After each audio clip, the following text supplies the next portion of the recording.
Ikat net.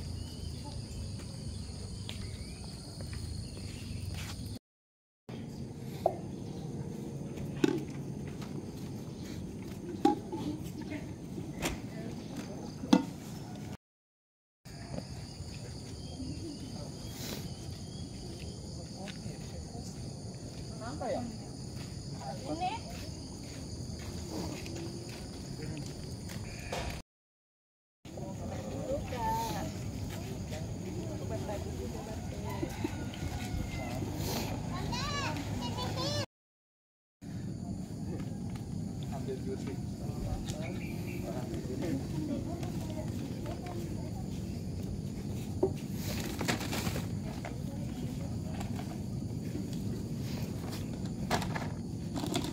Yang detektornya.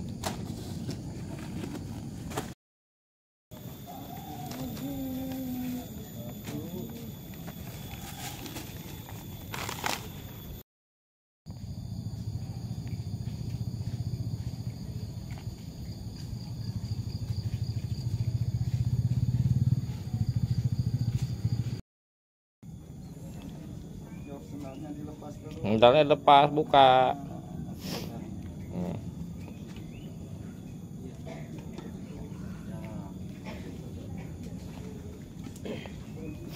Sekolah, Guslin. Sekolah ya, Dek. Iya. Itu merah kan.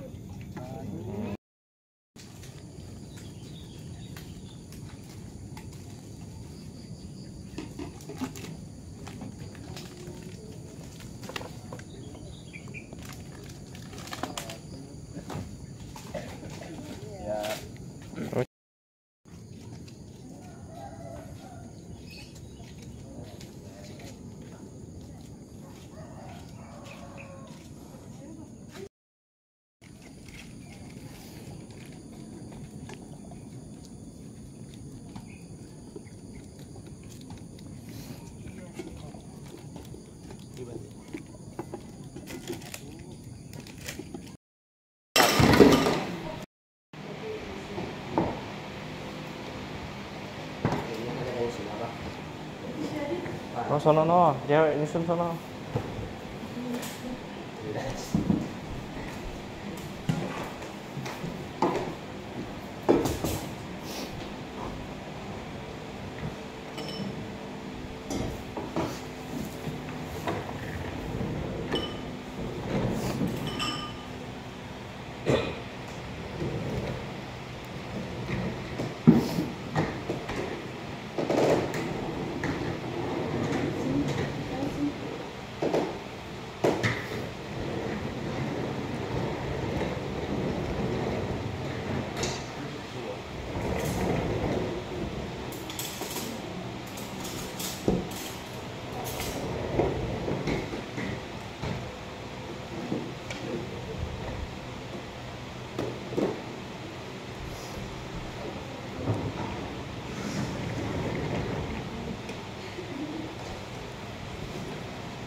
Nah,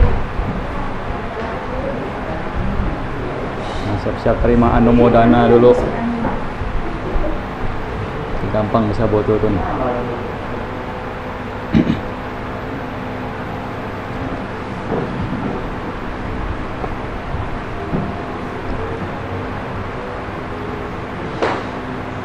Kemarin juga ada umat datang. Nah, udah mau diskusi, tapi lebih banyak saya yang dengar dulu apa yang ingin didiskusikannya gitu kan. Nah, setidaknya beberapa dia sampaikan lah mengenai apa yang kurang dirasanya kurang nyaman, terutama berhubungan dengan orang tua untuk balas budi. Jadi pertanyaannya bagaimana seorang anak itu harus balas budi kepada orang tua yang mana dalam kondisi juga bukan orang tua yang benar-benar baik lah, bahasanya demikian. Ini kan sulit. Beliau bilang cari di mana-mana, cari dari sumber-sumber, dengar ceramah juga tidak ketemu jawabannya gitu. Umumnya yang ada ya terus-menerus sokong saja. Tapi kadang kalau misalnya balasannya berbeda atau responnya kurang baik, bagaimana? Jadi kondisi di sini ya satu-satunya jawabannya ya terimalah karmamu gitu. Terima saja ya, memang seperti itu, mau bagaimana gitu. Dapat kondisi orang tua yang seperti demikian. Karena ini memang sudah umum dan juga bukan hanya dalam kasus ini saja yang saya dengar, sebelum-sebelumnya itu sudah cukup banyak, terutama orang-orang ketika sudah mulai tua. Nah, itu akan ada, kalau menurut saya, versi saya ada satu penyakit namanya itu penyakit selalu benar. Nah, itu saja. Jadi sudah selesai, ketika sudah tahu itu ya sudah selesai. Oke. Orang yang sudah tua pasti akan seperti itu. Salah seperti apapun dia akan benar. Mungkin coba saja yang sudah merasa berumur tua pikir, oh benar nggak diri saya seperti itu. Nah, ini juga yang dia alami. Jadi mana orang tuanya merasa ya tidak pernah salah, selalu benar. Bahkan dibawa ke orang yang dianggapnya lebih mumpuni pun dan tidak bisa menerima gitu. Selalu berpandangan bahwa dirinya yang benar. Makanya lihat demikian, ya memang seperti inilah dunia. Orang semakin tua, ego itu semakin tinggi. Makanya pernah ada zaman Sang Buddha. Pada zaman Sang Buddha, pada masa di mana Upatissa, ya, calon Bhikkhu Sariputta, Upatissa ini masih sebagai pertapa aliran Paribhajaka. Nah, yang mana diketahui dalam riwayatnya, beliau memutuskan untuk meninggalkan kehidupan sebagai umat awam demi mencari muka dhamma, yaitu dhamma agar tidak mengalami usia tua, sakit dan kematian, agar terbebas dari itu semua. Namun pada waktu itu, sebelum bertemu dengan ajaran Buddha, beliau berguru terlebih dahulu di tempat atau padepokan lah milik Sanjaya dari aliran Paribhajaka. Singkat cerita, di sana beliau berguru sampai memiliki pengetahuan yang setara dengan gurunya. Nah, kini ketika sampai di sana udah sama setara, gurunya pun memutuskan untuk Sariputta, Upatissa dan Kolita ini Moggallana untuk membantunya meneruskan padepokan tersebut, meneruskan menjadi guru yang membimbing siswa-siswa yang lainnya yang belajar. Namun pada suatu hari itu Upatissa ini merasa pengetahuan yang dicapainya itu masih belum cukup untuk menemukan jawaban yang ingin dicarinya, yaitu bebas dari penderitaan, bebas dari usia tua, sakit dan kematian. Jadi memutuskan untuk mencari jalan, masing-masing mencari guru. Nah, sampai satu singkat cerita bertemu dengan Bhikkhu Assaji. Ketika bertemu dengan Bhikkhu Assaji, di sana Upatissa itu menanyakan mengenai perilaku atau tindak tanduk dari Bhikkhu Assaji yang penuh dengan keanggunan, dilihat juga penuh dengan layak untuk diyakini. Lalu setelah Bhikkhu Assaji selesai makan, ditanya mengenai apa yang diajarkan, siapa gurunya. Nah, Di sanalah Biku Upatissa itu mulai memperoleh mata dhamma dari yang dijelaskan oleh Biku Asaji. Nah, lalu setelah mengetahui demikian, Upatissa ini yang namanya orang bijaksana itu punya kata nyu, kata wedita. Itu tahu budi, tahu terima kasih. Setelah sempat juga menepati janjinya terhadap Kolita yang mana sebagai temannya, memiliki janji apabila siapa menemukan dhamma lebih dulu maka akan memberitahukan yang lainnya. Nah, begitu setelah memberitahukan, mereka pun memutuskan untuk berangkat menemui Sang Buddha.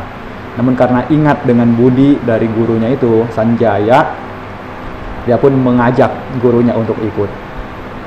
Tapi gurunya diajak ikut, itu menolak dengan dalih bahwa saya sudah tua, saya ini sudah guru besar, mana mungkin lagi berguru dengan orang lain, apalagi yang lebih muda. Nah, akhirnya siapa mau pergi ya silahkan pergi. Nah, saya akan tetap di sini. Nah, bagaimanapun diajak juga tidak bisa. Akhirnya siswa-siswa yang lain juga ingin ikut dengan Upatissa. Tapi gurunya ini tetap bersikeras dengan mengatakan bahwa di dunia ini mana lebih banyak antara orang bijak dengan orang bodoh. Lalu Upatissa menjawab, lebih banyak orang bodoh. Ya, kalau begitu Biku Sanjaya bilang, Pertapa Sanjaya ini bilang, kalau demikian, biarlah orang-orang yang bijak pergi untuk berguru bersama Samana Gotama, sementara orang-orang yang bodoh tinggal di sini berguru dengan saya. Namun apa yang terjadi? 500 murid yang ada di sana justru memilih untuk ikut dengan Upatissa dan Kolita semuanya untuk menemui Sang Buddha. Sampai-sampai Sanjaya ini melihat murid-muridnya pergi semuanya, itu menjadi jatuh sakit seketika, sakit langsung di tempat itu juga, saat itu juga. Lalu rombongan menengok ke belakang melihat keadaan gurunya yang demikian. Akhirnya mau tidak mau, setengah dari muridnya, 250 orang tersebut kembali lagi, untuk membantu gurunya tersebut. Nah, sampai Upatissa dan Kolita bersama 250 rombongannya menemui Sang Buddha, lalu menceritakan mengenai gurunya ini yang diajak juga tidak mau. Lalu Sang Buddha pun menceritakan bahwa bukan hanya di kehidupan ini saja Sanjaya keras kepala demikian, kehidupan lampau pun sudah keras kepala demikian. Nah, itulah yang Sang Buddha katakan. Jadi itu juga dari karma lampau, yang mana karakter yang sudah terbentuk demikian. Jadi dalam Buddha sasana kita, apapun yang kita temui di kehidupan saat ini, apapun yang kita alami saat ini, kesemuanya tentu ada sebabnya. Entah di masa lampau, masa yang mana, juga itu pasti ada sebabnya. Jadi sebagai umat Buddha yang memiliki keyakinan, hendaknya kita berpegang teguh pada karma ini, hukum karma, hukum alam. Jadi jika memiliki keyakinan yang teguh demikian, ya pastinya tidaklah mudah goyah ketika bertemu dengan masalah, dengan persoalan apapun, dapat untuk menerima karena itu sebagai apa yang memang pernah ada sebelumnya atau pernah diri kita tabur sebelumnya. Jika tidak pernah memiliki jodoh sebelumnya, juga tidak mungkin bertemu di kehidupan saat ini. Entah jodoh dalam hal hubungan yang baik maupun jodoh dalam hubungan sebagai musuh. Nah, pasti itu akan bertemu terus menerus. Nah, inilah yang mungkin bisa dibagikan untuk hari ini. Nah, untuk dipegang, jadi semakin lebih yakin lagi, mantap lagi di dalam Buddha Sasana sebagai ajaran yang memang benar-benar berpegang pada hukum sebab akibat. Tidak ada hujan jika tidak ada awan yang mendung, tidak ada awan yang membawa hujan. Nah, tidak mungkin ada asap jika tidak ada api. Nah, inilah Buddha Sasana kita. Yang selanjutnya Anumodana. Yatha wariwaha pura paripurenti sagarang ewa mewa ito dinang petanang upakapati icitang patitang tumhang kipam mewa samijatu sabe purentu sangkapa Jando panaraso yatha manijoti raso yatha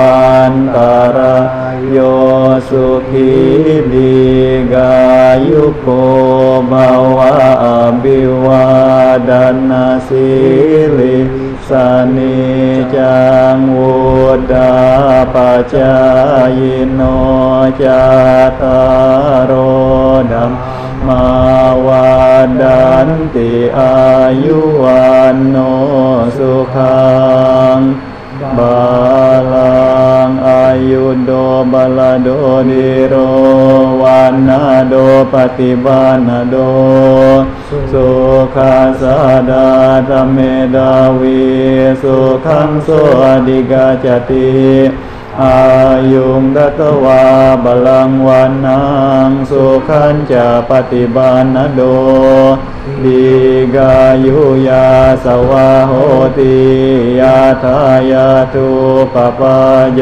ติภวตุสัพพมังคลังราคันตุสัพพเทวตาสัพพบุตตานุภาเวนะสดาโสทิภวันภวตุสัพพมังคลังราคันตุสัพพเทวตาสัพพธัมมานุภาเวนะสดาโสทิภวันตุเตภวตุสัพพมังคลังราคันตุสัพพเทวตาสัพพสังฆานุภาเวนะสดาโสทิภวันตุเต